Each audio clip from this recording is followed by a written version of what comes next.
Yeah, it's a little bit of a heavy shear tonight. I'm sorry, but you win some, you lose some.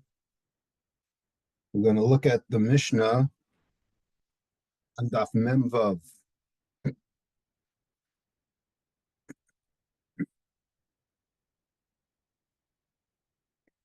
Second, sorry about that.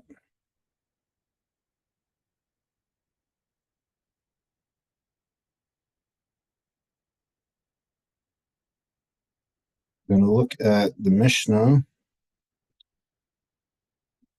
and Mem Vav. We're a couple of weeks back. One of the Arba Misos, Bezdin, is Skila, as we know.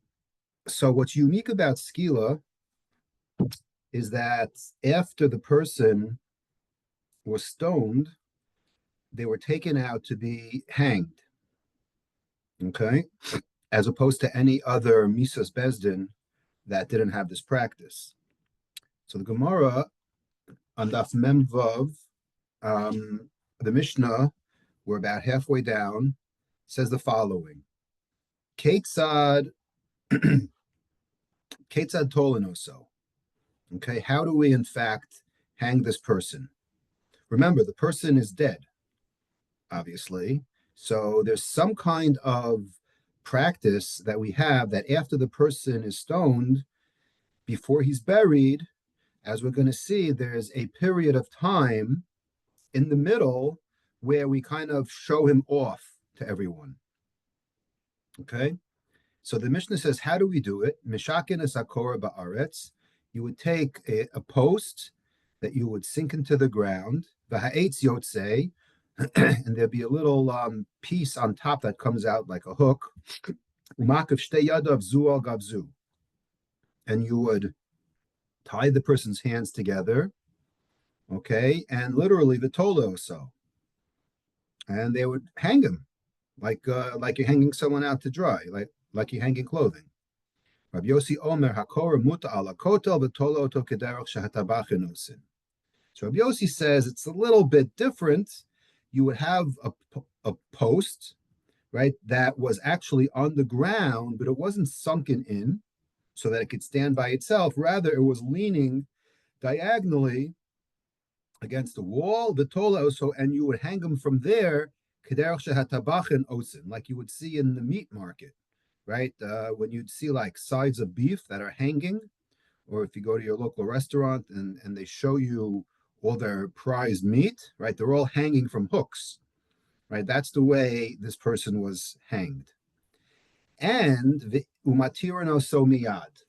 And the other aspect is that don't think that they would take this and, just leave him out. That wasn't the point of it. The point was that right away they would let the person go.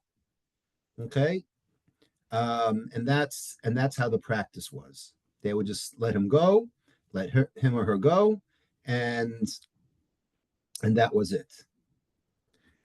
The Imlan, the Mishnah says, what if you didn't let the person go and you left him overnight? Over alav below tase. You have encroached on a lotase, shenemar lotaliniv laso al ha'etz, ki kabor tikbarenu, ki kilalas Elohim talui. Okay, you have to bury him right away. You can't let him hang at night, right? You can't let him stay overnight. Okay, why? Because after all, this person did something bad, which goes back to what I said, that this was only, remember how we started, this was only by the punishment of skila.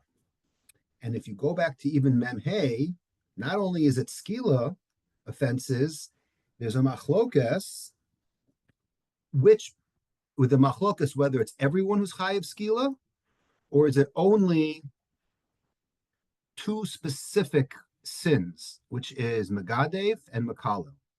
Those are the top two, if you want to call it, ranked sins, the worst of the worst that you could do. Right? We actually learned the daf tonight about Makalel, about how bad Makalel is that they can't even, there's certain rules in the courtroom that you have to say Yaka Yossi as Yossi, right? You can't say the name, and finally, when you do say the name, everybody has to do Kriya. So you see from there that as bad as other things are, like incest and Shabbos and Avodah Zarah, when it comes to desecrating God's name, either through Makalal or Magadef, that is the worst of the worst. All right. And that's why the opinion that we hold of says that it's only for these two specific things. And his proof is, if you remember the Gemara on Daf Mehei, is that because it says in the Pasuk, why are you hanging this person? And then we'll continue on in the Mishnah. Klomar mipnei ma zeh talui, mipnei shabirach es Hashem. This person is hanged because he was Mavarach Hashem. He cursed God, but Hashem Shemayim Yischalel. Okay.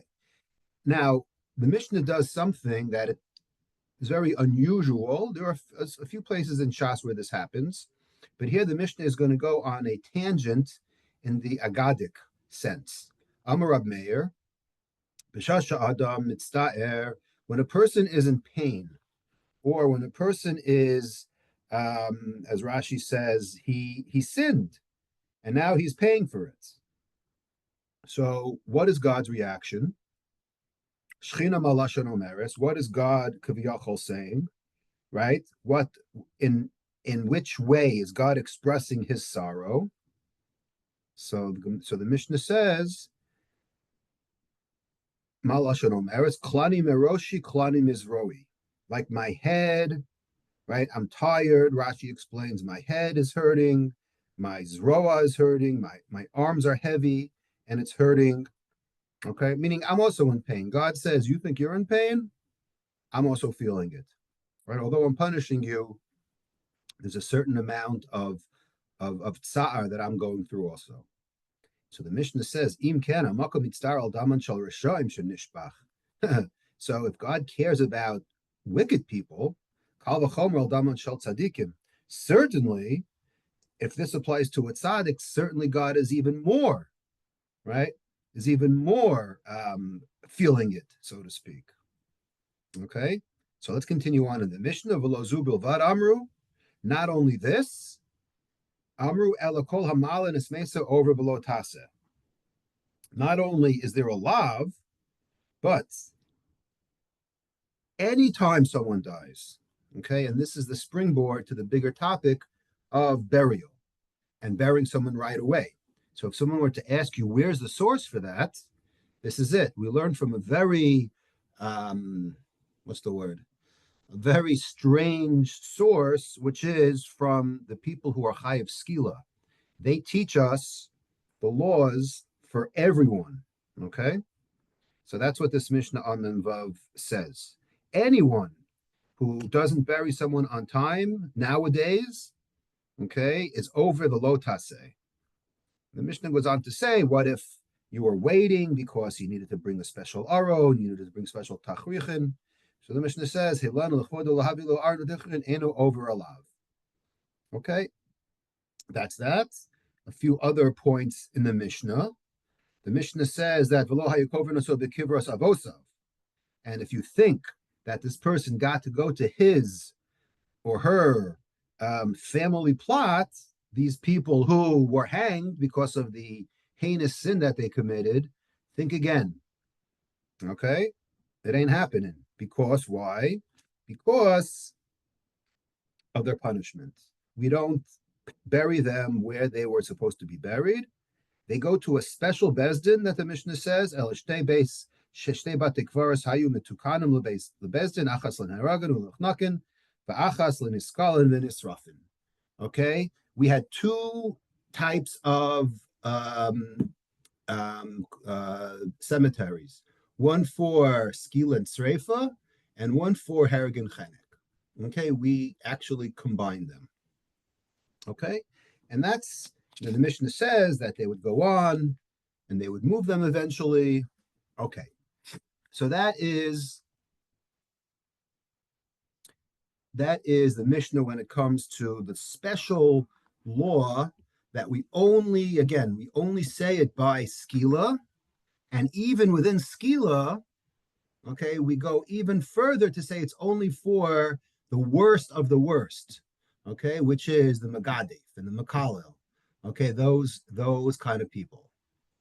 So as we usually do, okay, let's look at the chinuch, because if you want to learn about burial, your first source would be from the psukim that we're going to see. And now they're paired together because there were only two. We don't know the exact reason, but it goes in levels of from bad to worse. So skil and sreifa are the worst, and then hereg b'chenek, I guess, for real estate. They didn't want to waste too much property, so they combined it. So skila and sreifa have something in common, and in fact, the proof is that Rab Shimon actually says that it's sreifa, skila, chenek, and hereg, right? So either way you put it, those two are definitely separatable. So you have one class of debatable, which is worse, and then you have the second class, which is debatable, which is worse, but no one holds that the bottom two are anywhere in the category of the top two. So that's why I think they made two separate two separate bate kvaros. But we don't know the exact reason why they didn't make it into four. Okay, so let's look at number 535. Okay, Sefer HaChinuch. Let's go to Kitetse.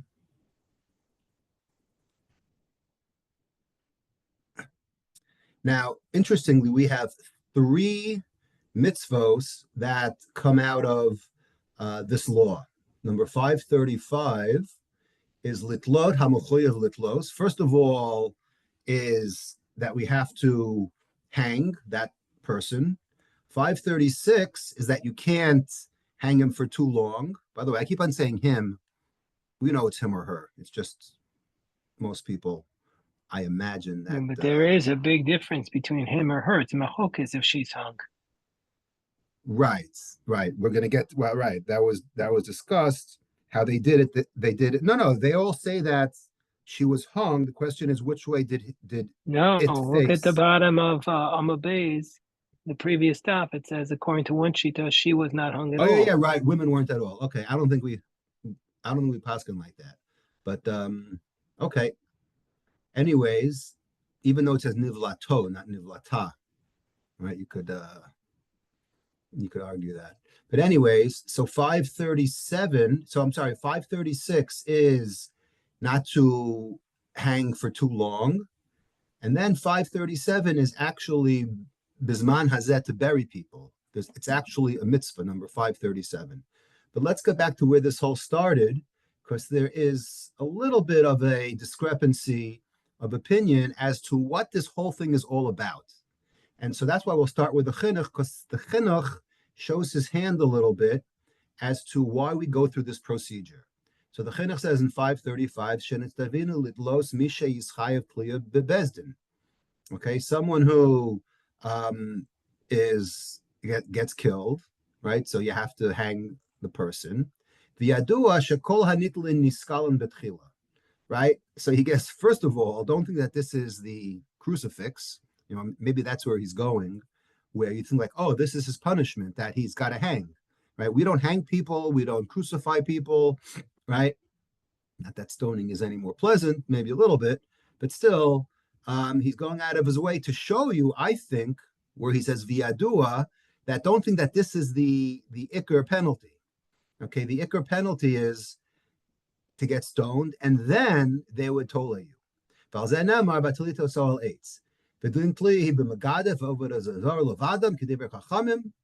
Makalel and Avodah Zarah, those are the two, right, as I said before, and I actually made a mistake, I called it the Makalel and the Megadef. Megadef and Makalel are synonymous, and Avodah Zarah, those are the two worst. There's a machlokes, and Rabbi Eliezer says everyone who's chayav skila is up there. So the Um, the point,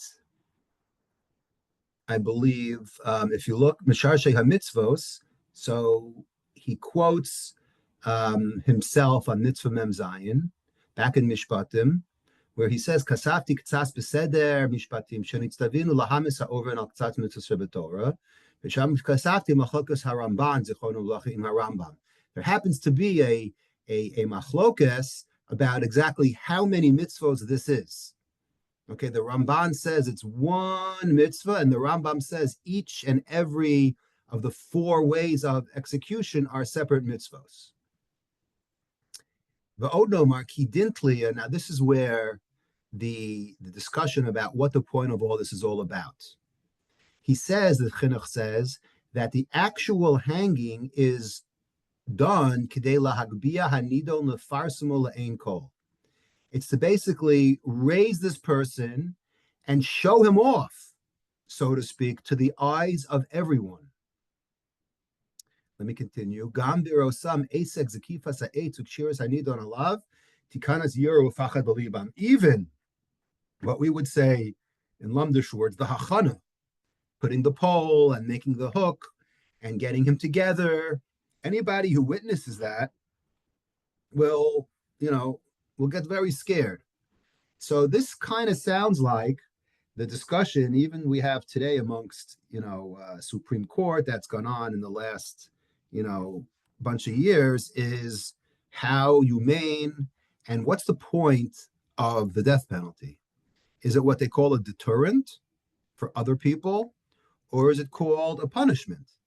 And that chakira that we have now has foundations way back when between the chinuch, because again, I want to read the words very clearly. He says, "Kedei lahagbia hanidon ulefarsimo le'ein kol." It's to publicize him to everyone.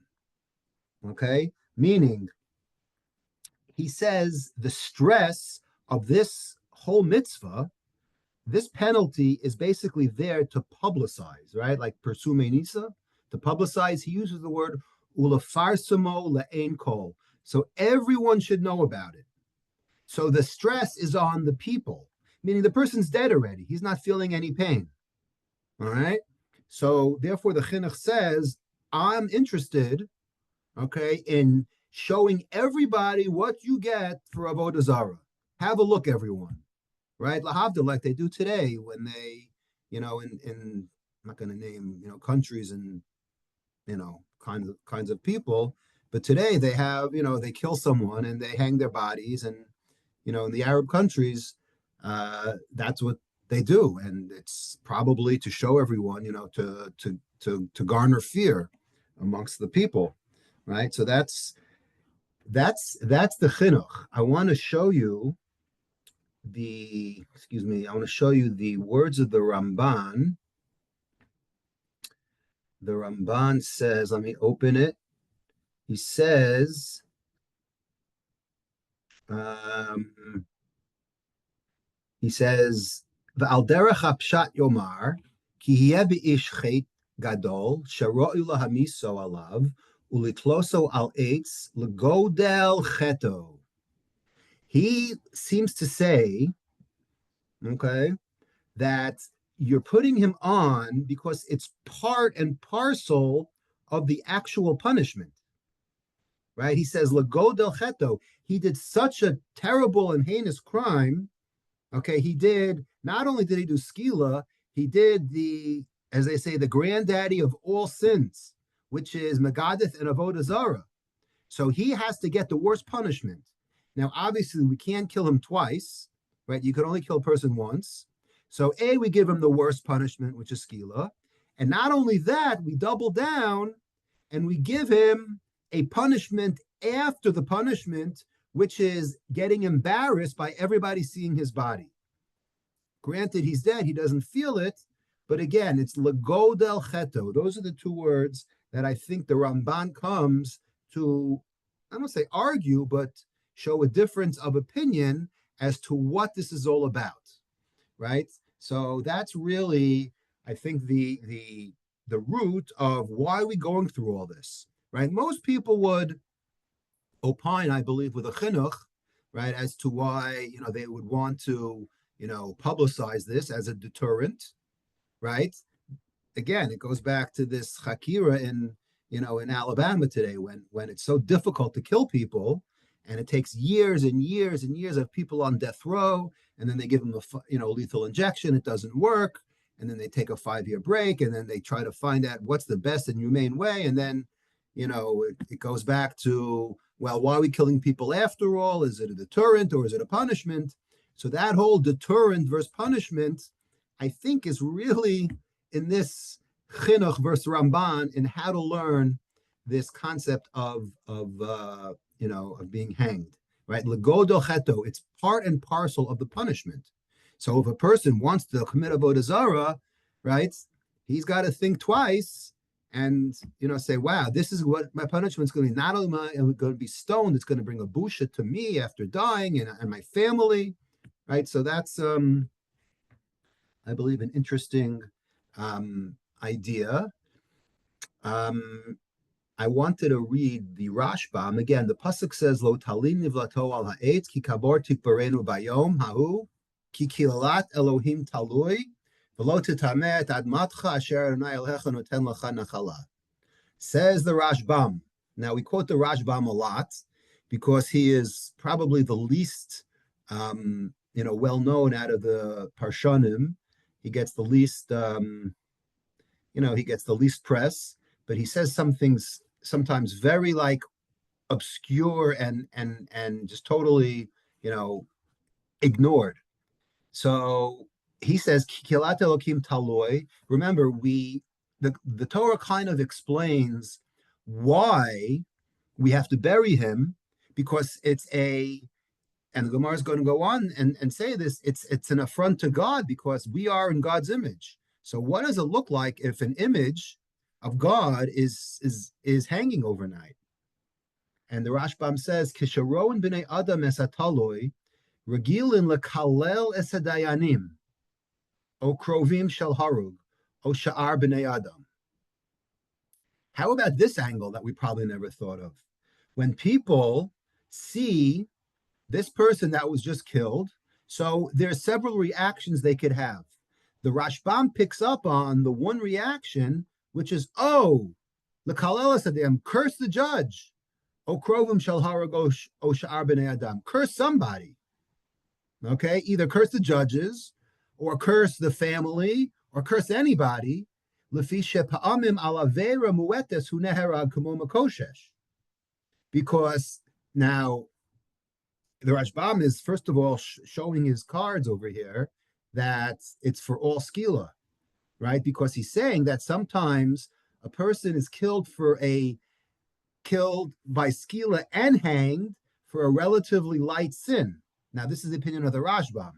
Kamo makoshesh, right? A person is being makoshesh eitzim, right? We learned that already, that slafchad, or according to one opinion in Masechet Shabbos, he was makoshesh, he was gathering, he was cutting, he was doing something wrong on Shabbos. So someone does something wrong on Shabbos, technically, is chayav the same death penalty as someone who curses God and is over avodah zarah. We may not agree to that, but it shows you the severity of Shabbos, of the laws of Shabbos. So therefore, if a person says, wow, this person was just makoshesh eitzim and he gets hung at night, so therefore they're going to start cursing. HaKadosh Baruch Hu amar lo tikalel, right? Don't curse. Lefisha regilim ben adam lakalam. Look, right? Because the Rashbam says you can't do this because we're worried about the reaction of the people. We're worried that people, again, this is a whole different spin on this. Like if you didn't see the Rashbam, you would never think about this. This is why these Rashbams are, in my opinion at least, he's like priceless sometimes, where he says something that you would never think about, right? The Torah is worried about the reaction of the population, of the crowd of people seeing this person, and they're going to end up, right? They're going to end up cursing, or they're going to curse the judge. And that's an avera. You can't curse a judge. It says, Elokim lo sekalo, right? Ulakach lo talinu vaso, ela kabar tikbarenu. V'gam shelo tutames ad mascha she'im lo haya nikbar itmo ba'ohel omayel. If you don't bury him, then somebody could be makabel tuma. So that's more of a practical reason. But I just thought that that's interesting that we're worried about people cursing the judge. So after I saw that Rashbam, I said, wow, he obviously disagrees with our Mishnah, because I want to bring you back to the Mishnah on Daf Mem Vav Amud Aleph.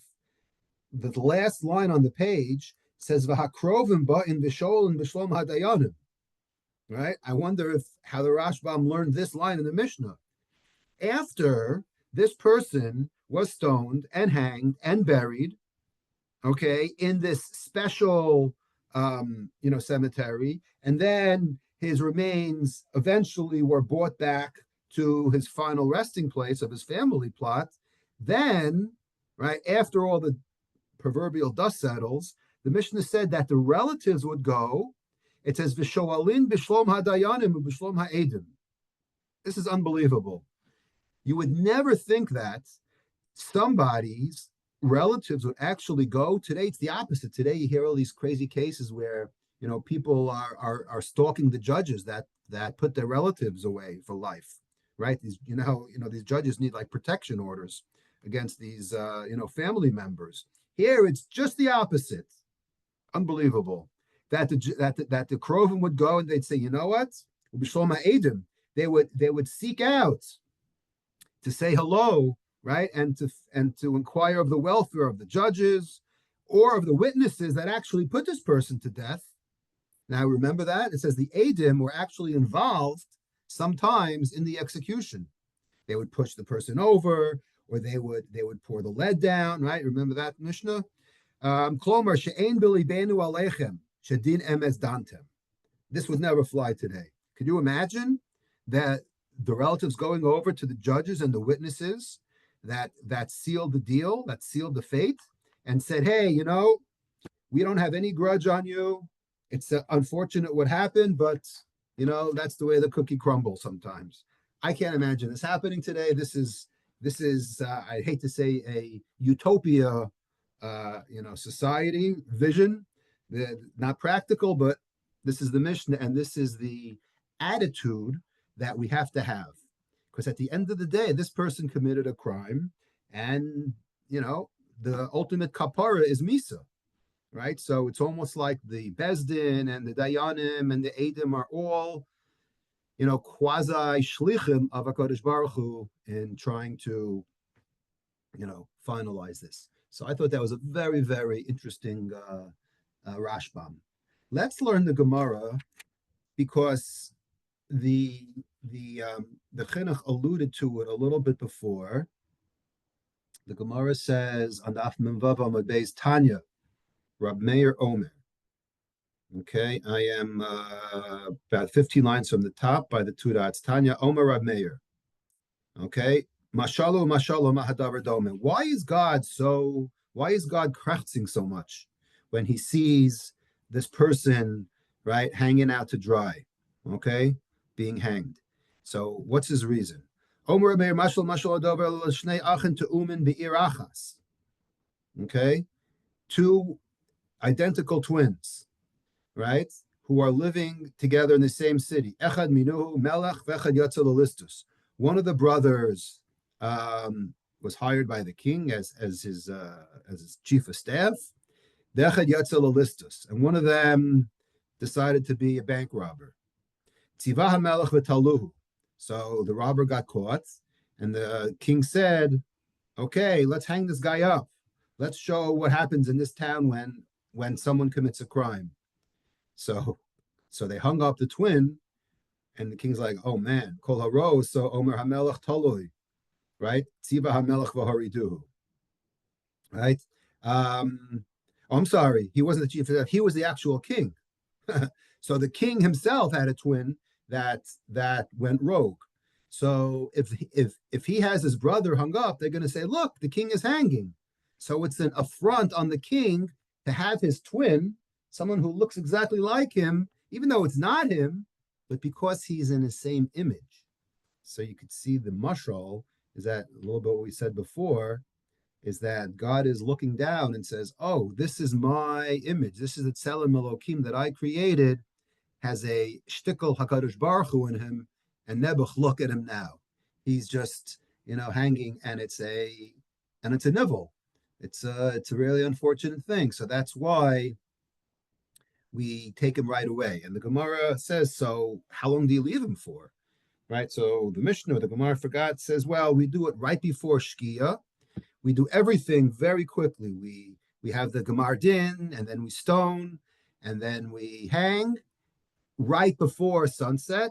So it sounds like he wasn't hanging for more than 10, 20 minutes, and we would just put him in the ground right away. So that's really that's really what the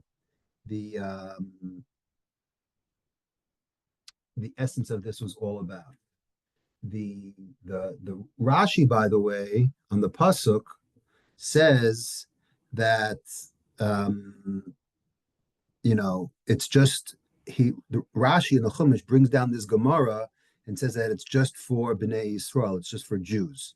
The Ramban, actually, in this long piece over here, I'm not going to read the whole thing, but he basically says that this applies to all nations. He talks about the stories in Tanakh of the David and the Givonim. Without getting into it, if you want to look at the Ramban, spreads this out, and he says it's more of a in more nations included, and this not just the Jewish nation. But okay, that's a little side machlokes between the Rashi and the Ramban. I wanted to focus on this interesting story in the Gemara. The reason why it's interesting is because we don't really talk about interactions with non-Jewish kings and Amoraim very frequently. It does happen, but here's a unique situation. I am reading from the first wide line on Memvav Amud Beis. The Gemara had just bought a pasuk. Amar of Yochanan Mishum Reb Shimon ben Yochai Minayin Lamala Nesmesu She'over Alav B'lo Taseh. How do we know that? If you take your time, okay, burying someone, you're over a lav, as we quoted from the Chinuch.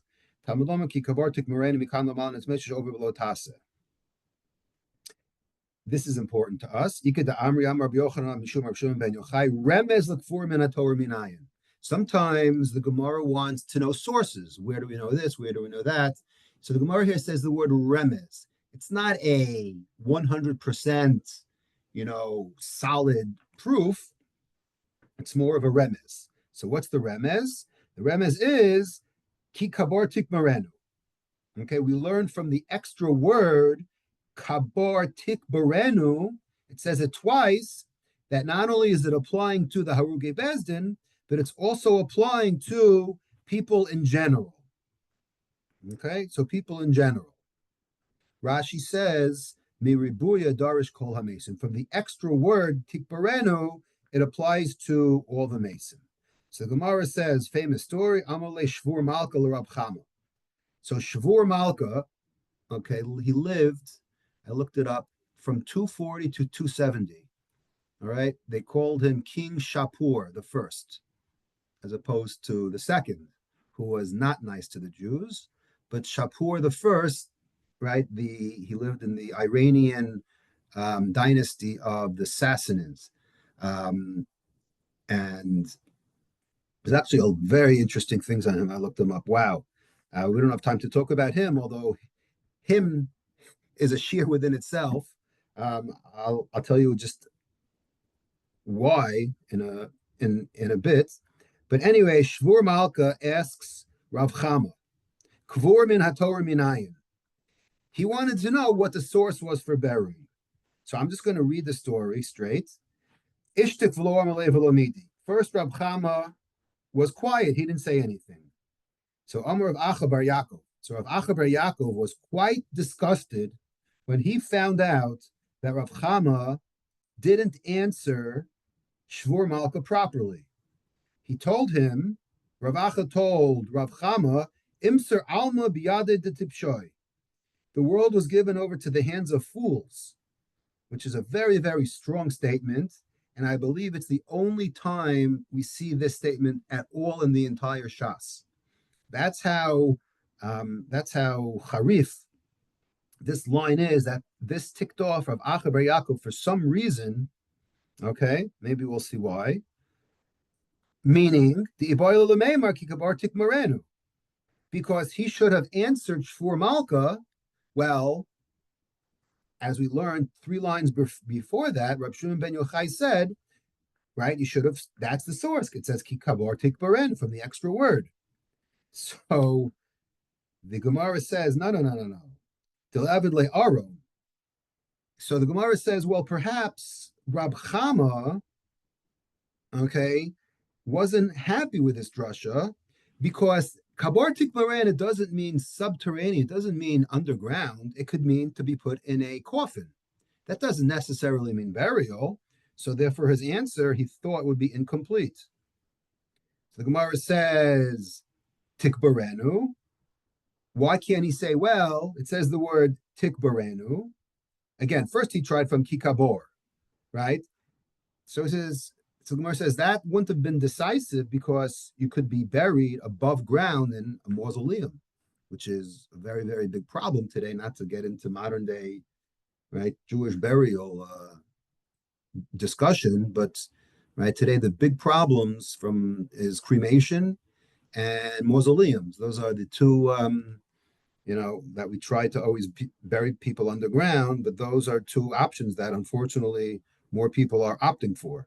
So that's exactly this Aron above ground is exactly why Rab Chama couldn't answer because it says Kikabori. That wasn't a sufficient answer. So Rab Chama pled the 5th. And the word Tikbarena, lo mashmale. So Rab Chama says, what? You're going to tell me that I'm going to give an extra word to Darshan, to Shvur Malka? He doesn't know about our tricks, about how we could learn a halacha from an extra word or an extra letter, right? You gotta learn Daf Yomi to know that. Reb Chama wasn't on that level. So the Gemara says, well, I have another suggestion. How about the fact that if you open up the Bible, it talks about Avram, he bought Marsa Machpelah, Yitzchak, Yaakov, right? They went out of their way to bury people, right? Sefer Bereshis is all about burial. Adam Chava, okay. So we'll say, no, minhaga ba'alma. That's not a proof. It's just a minhag, meaning you can't prove something, right, from the fact that people do it. Now, it's interesting that I said it this way, because if you remember from the previous discussion we had, the previous lecture, the previous year we had a few weeks ago, if you remember, I was bedazzled by that Rabbeinu Bachya that said that the prohibition of going back to Egypt does not apply bisman hazeh. It only applied back then in the times of Chumash or whenever. And his proof was, he says, look, there are so many people that do it, it can't possibly be usher. Right? So that was Rabbeinu Bachya proving something from a negative. Right here is the same thing. Here we say we can't prove anything. We can't prove based on history. Rabbeinu Bachya said just the opposite. We can prove based on what people didn't do. Right? So I found that very, very interesting how Rav Chama was afraid to tell Shvur Malka that, hey, look at the book of Genesis. You have 10, 12 people, all the time that are buried. He says, no, that's just a minhag. How about the ultimate? How about the fact that at the end of Zos HaBracha, God himself buries Moshe? Isn't that proof that people have to be buried? So the Gemara says, no, dolo lishtene minhaga. That's not a proof because, God didn't want to change from the minhag. So there's, a lot to talk about when you dissect the story.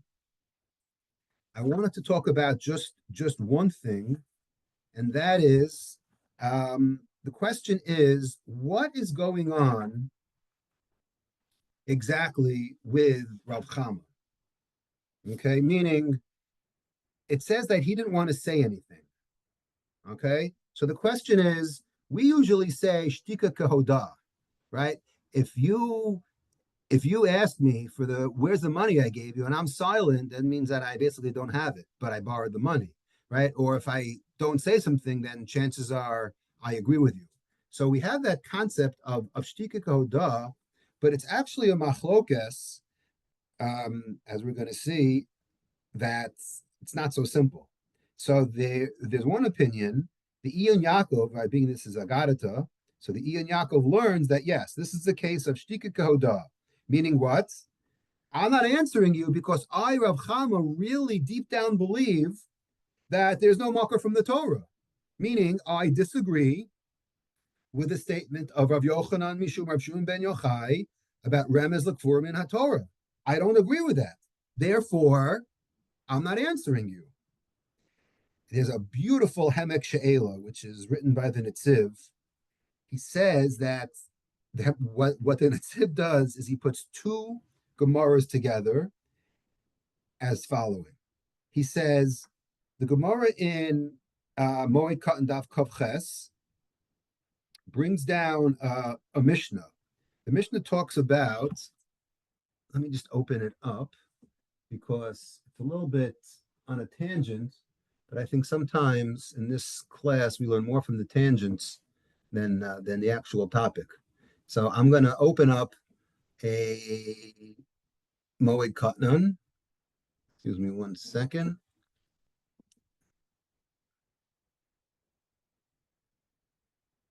Moed Katan 28. Moed Katan 27b. The Gemara says, "V'lo shel nashim la'olam b'nei hakavod." What in the world is this Mishnah talking about? What's the Gemara talking about? On Daf Chaf Zayin, the Mishnah talks about the way people were buried on Chol HaMoed, what they would do, what they would not do. So the Mishnah says, "Ein menichen es hamita berachov, shelo lahargil es hahesped." On Chol HaMoed, they wouldn't leave the mita, which is the coffin, in the street, meaning just, right before burial, they wouldn't want to do hespedim on Chol HaMoed, right? So therefore, in order to minimize, they'd go right out and they'd bury. Okay, they didn't want to do a hesped, so therefore they wouldn't leave the mita out too long to give people time to do a hesped. But the Mishnah said, "V'lo shel nashim la'olam mipnei hakavod." And in general, even on non-Chol HaMoed days, they wouldn't leave when women died, they wouldn't leave their bodies in the street because of kavod. Rashi says, because they emit blood after they die, and it's not a kavod for the women to be left like that. So the Gemara says, I'm on Moed Katan 27b. Amri Nahardai, Nahardai says, Lo Shanu, when was this Mishnah true? Elachaya. If it comes to a woman who died during childbirth, so that's a woman who would fall into this category of bleeding. And if it's not covered for people to see that. Aval Shar Nashim, if you have a woman who dies who's 95 years old, right, she's not going to bleed. So therefore, there's no problem. That's what Nahardai says. Rabbi Lazar Omer, no, Afilu Shar Nashim. Forget about that, Rabbi Lazar says. I don't care how old you are, even if you're 95, every single woman falls into this category. You have to be buried right away, even on non-Chol HaMoed days, any day of the year. Vatikaber Sham. Samach Lamisa Kvura. Right? That's what we learn. Okay? That Samach Lamisa is Kvura. So take that Gemara. This is off the charts. So says the Netziv, if you look at this Gemara, it started Amri Nahardai. If you remember back on Daf Yud Zayin in Sanhedrin, Nahardai is a code name for none other than Shmuel. Remember Yud Zayin Amud Beis? Nahardai is Rav Shmuel. Chama. What about Shmuel? So let's plug in to the equation that it's Rav Chama who's Nahardai. So says the Hemek She'ela. All right? Nahardai enam darshan. So the Nahardai do not doresh what we said, samach lemisa, right? Kvura. Only Rabbi Elazar did. Because remember what Rav Chama or Nahardai says? Sha'ar nashim meinichin. You could leave the woman out on the street as long as you want, presumably because there's no din of samach lemisa kvura, right? So therefore, he doesn't hold like Rabbi Elazar. Valken lo matzah makar b'torah lekvura. If that's true, then he doesn't have a source for kvura in the Torah. It's not a real, the fact that people got buried is, just a minhag.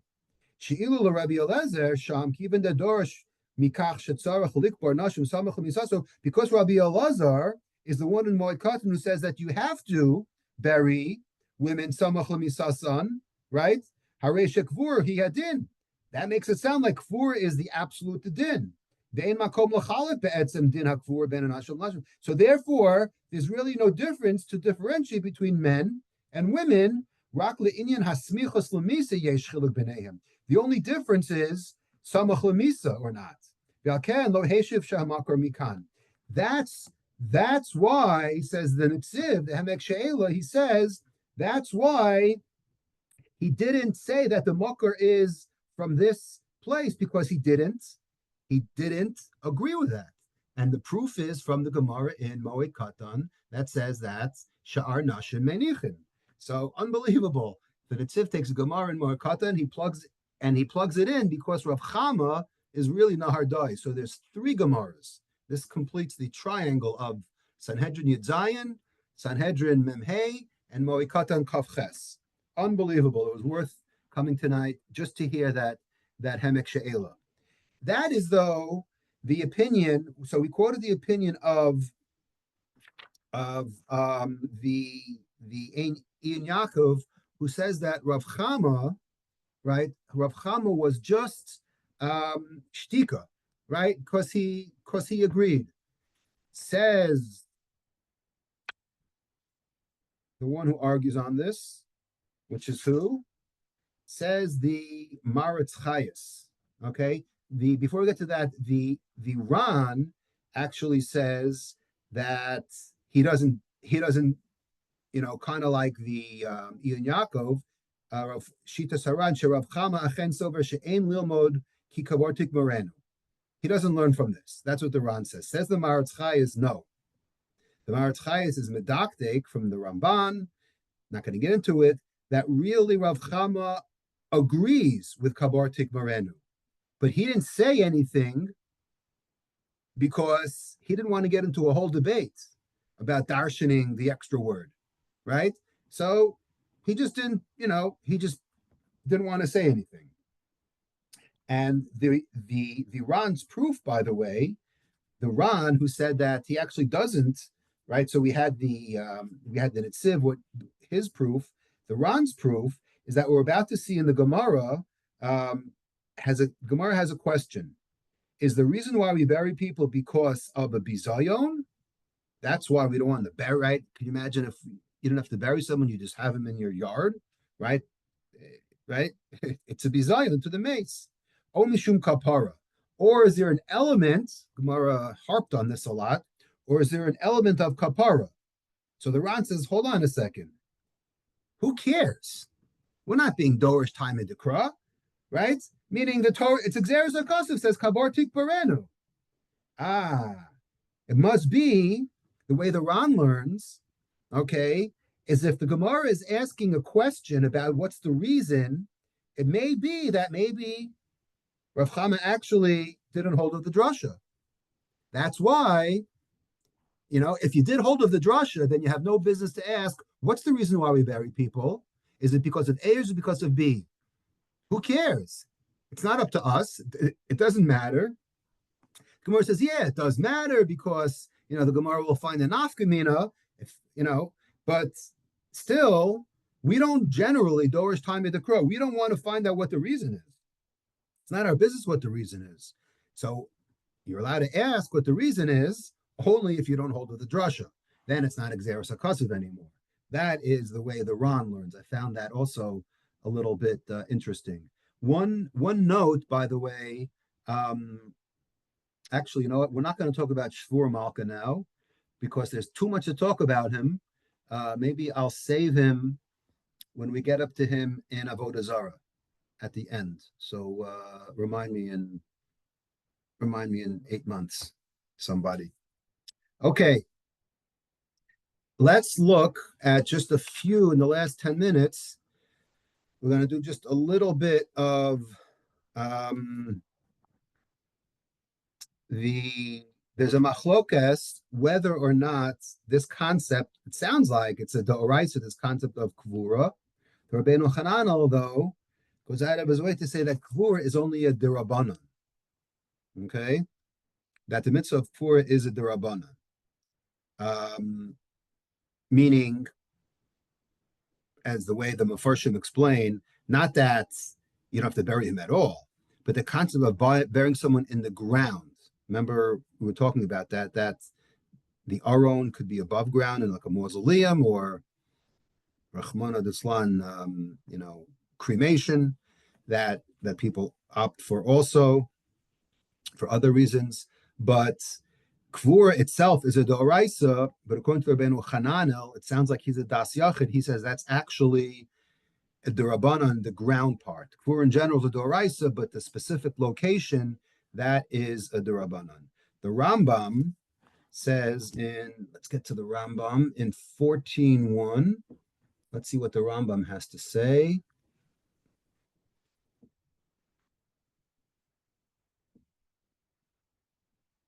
Rambam says,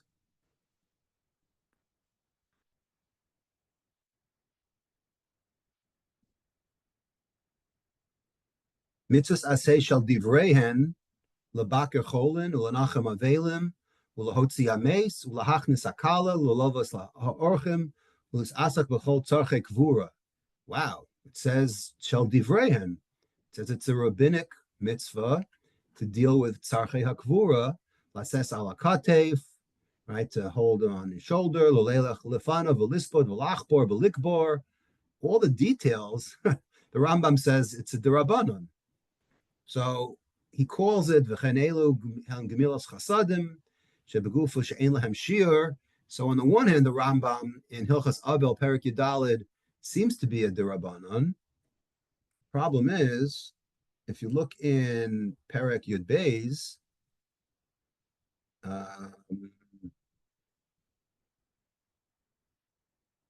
Hahesped kvod hamesu lefichach kofen es hayorshin liten schar mekonen v'konenos v'softenaso. Right, the Gemara actually later on talks about whether eulogizing someone is for the person who died or is it for the person's family that are attending the funeral. Right, he says it's for the person who died. It's called kavod hames. Because of the person who died, the Rambam says we force the Yorshim to pay the funeral bill. Okay. But if the person left in his will not to have a hesped like some people do, then we don't do it. What if he says, don't bury me? Okay. Ein shomen lo. Shekvura mitzvah shenamar ki kabar tikbarenu. Wow, that sounds a little contradictory. Here he says it's a mitzvah, right, from the pasuk that we saw in Sanhedrin Mem Vav. Later on, he calls kvura, right, a derabanan. So I guess which one is it? So I saw a number of ways to answer this question. One way of explaining it is that it is really min haTorah. The details or how it gets done, right? This is a very common way of, as they say, for answering shvera Rambams, right? Answering, contradictory Rambams, is that it is a doraisa. The details, though, lihit asek ba'atzmo begufo bekvodo b'chol tzarchei gvura, dealing with the coffin and the hearse and the funeral, all those little details are on a derabanan level, but the actual burial is a doraisa. I saw one other answer is that it is a deoraisa. Amnam hachanot ala kvura atzma kigon matzes lifnei hameis v'lispod v'lachbo. Okay, so I'm sorry. So these two people say the same thing. Um, I saw there's a Kolbo. We don't often quote him. The source is Kvura Hames. He says the Nashiv Lahashiv Nemar Shechivov Kvuras Hames Hulishnei Tamim. What's the reason why we bury people? Okay, I guess we'll end with this. Ha'echad al derech mida tova v'hu sheyisa adam panim l'mi shenehena mimenu. Someone should go back to the source of where he got pleasure from. Kumosha ba b'torah lilmod mida tova lo tatav mitzri kiger hayita ba'artzo. He compares it to don't bite the hand that fed you, right? Don't detest the mitzri because at the end of the day, he let you in his land. Oh boy, this is a little too deep. Right? There's